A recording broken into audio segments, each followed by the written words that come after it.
Vote કરીને આવ્યા કે કેમ? આજે વોટિંગનો દિવસ છે, મતદાનનો દિવસ છે અને આજે ગરમી પણ ખૂબ છે.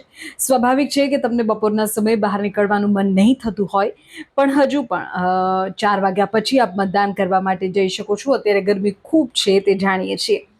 અત્યારે અમદાવાદ અને વડોદરામાં તો પારો 43 ડિગ્રીને પાર થઈ ગયો છે. રાજકોટમાં 41 ડિગ્રીની ઉપર તાપમાન છે.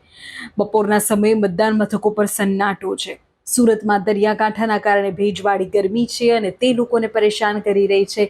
કાળઝાળ ગરમી અને લૂના કારણે બપોરના સમયે ઘરની બહાર નીકળવાનું લોકો ટાળી રહ્યા છે અને તેની સીધી અસર જે છે તે મતદાનની ટકાવારી પર પડી રહી છે.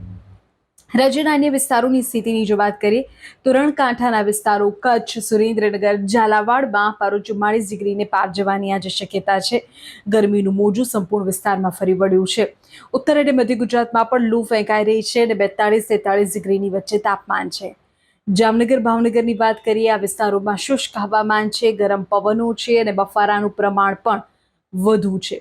આ બપોરનો સમય આકરો છે. તમે જો તમારા મતદાન કેન્દ્રની નજીક હોય તો અવશ્ય પહોંચી જાઓ, બાકી 4 વાગ્યા પછી તમે જઈ શકો છો.